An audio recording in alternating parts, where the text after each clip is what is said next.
తెలంగాణ రాష్ట్ర రెండవ ముఖ్యమంత్రి రేవంత్ రెడ్డి గారు ఒక 4-5 నెలల క్రితం కేబినెట్ మీటింగ్ లో ఒక నిర్ణయం తీసుకున్నామని చెప్పిండు. ఏం నిర్ణయం చెప్పిండు? తెలంగాణ రాష్ట్ర ఎంబ్లం ఏదైతే ఉన్నదో దాన్ని సవరిస్తా చేర్పులు మార్పులు చేస్తాను, దాంట్లో ఉన్నటువంటి కాకతీయుల కళాతోరణాన్ని తీసివేస్తా, చార్మినార్ని తీసివేస్తాను, తెలంగాణ ఉద్యమ స్ఫూర్తిని నింపుతాను అని చెప్పి వ్యాఖ్యానాలు చేశాడు. ఆ రోజే మేమందరం కూడా మా నిరసన తెలియజేశాం. దానికి ఒక కమిటీ వేసి నిర్ణయం తీసుకుంటాను, తొందరగా ఎలాంటి చర్యలు తీసుకోను అని చెప్పిండు.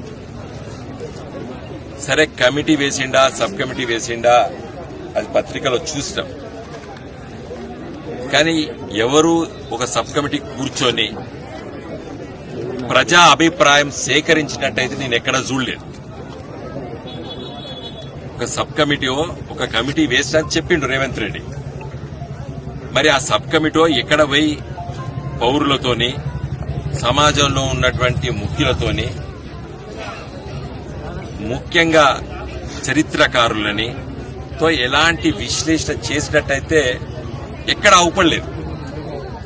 తన నిర్ణయాన్నే ఇలా అమలు చేసి రేపు జూన్ 2వ తారీఖు నాడు 10 సంవత్సరాలు తెలంగాణ రాష్ట్ర ఏర్పడినటువంటి వార్షికోత్సవ సభలో సోనియా గాంధీ గారిని పిలిపించి మరి ఈ ఎంబులంని, తెలంగాణ చిహ్నాన్ని, తర్వాత తెలంగాణ గీతాన్ని నేను ఆవిష్కరిస్తానని చెప్పి నిన్న ఢిల్లీలో కూడా ప్రకటన చేశాడు రేవంత్ రెడ్డి గారు. నేను అడుగుతున్నాను, ఈయనకు ఎందుకు తెలంగాణ సంస్కృతి పట్ల, తెలంగాణ చరిత్ర పట్ల, తెలంగాణ కళల పట్ల వ్యతిరేకత? ఎందుకంటే ఆయన ఒక సమైక్యవాది. తెలంగాణ రాష్ట్ర ఏర్పాటును తుపాకీ పట్టుకొని పురవీధుల్లో తిరిగి కరీంనగర్లో చంద్రబాబు నాయుడు వెంట ఉండి భయభ్రాంతులు చేసిండు తెలంగాణ ఉద్యమకారులు. పచ్చి తెలంగాణ వ్యతిరేకి అవుపడుతున్నది. ఇప్పుడు ఆయన ముఖ్యమంత్రి అయ్యి ఇది 6వ మాసం, 6 నెలల్లో ఒక్కసారైనా జై తెలంగాణ అని అన్నాడా? ఒక్కసారైనా జై తెలంగాణ అని అన్నాడా?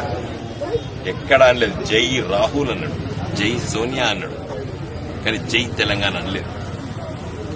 మేము మా కళాతోరణాన్ని ఇలా సాయంకాలం పూట మరి అందరి విజిటర్స్ లాగా మేము వచ్చి చూస్తున్నాం. మా అందరి విజిటర్స్ లాగా మేము వచ్చి చూసుకుంటున్నాం, చిన్నప్పటి నుంచి చూసుకుంటున్నాం. దీన్ని ఇంత గొప్ప వైభవాన్ని ఇవాళ తెలంగాణ రాష్ట్రం ఏర్పడ్డ తర్వాత ఒక వైభవంగా ఈ చిహ్నాన్ని ప్రపంచవ్యాప్తంగా మరి ప్రచారం అయ్యిందంటే తెలంగాణ రాష్ట్ర ఏర్పాటు పట్ల. మన 3 సింహాలు మనకు అవుపడితే ఇంకో సింహం వెనుకకుంటది. 4 సింహాలు కూడా నేను మార్చుతానని దుష్ట శక్తులు రావచ్చు ఈ దేశంలో. చట్ట వ్యతిరేకం అది. మనకు ఫ్లాగ్ కోడ్ ఉన్నది. నేను అందుకే చెప్పదలుచుకున్నాను, మీరు చేసేటువంటి ఈ ప్రయత్నము, రేవంత్ రెడ్డి గారు చేసేటువంటి ఈ ప్రయత్నము అసలు ఈయన నిజమైన కాంగ్రెస్ నాయకుడు కాదు. ఇవాళ విస్తీర్ణవాదంతో ఉన్నటువంటి మనస్తత్వం ఉన్నటువంటి వ్యక్తి రేవంత్ రెడ్డి గారు. ఇవాళ చంద్రబాబు నాయుడు గారు, ఈ రేవంత్ రెడ్డి గారు ఇద్దరు గురు శిష్యులు.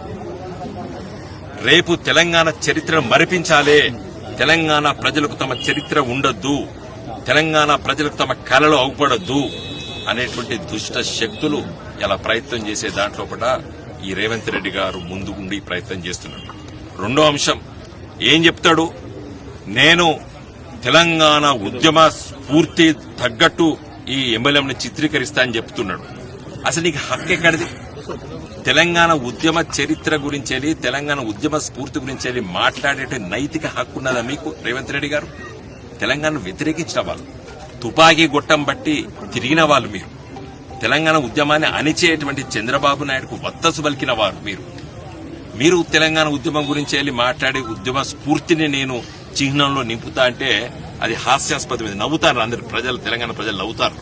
గవర్నమెంట్ ఆఫ్ ఇండియా గెజిట్ రావాలి. రంజిత్ అర్థమైందా? ఇప్పుడు వీళ్ళకి ఎవరు సక్కంగా ఏం తెలియదు.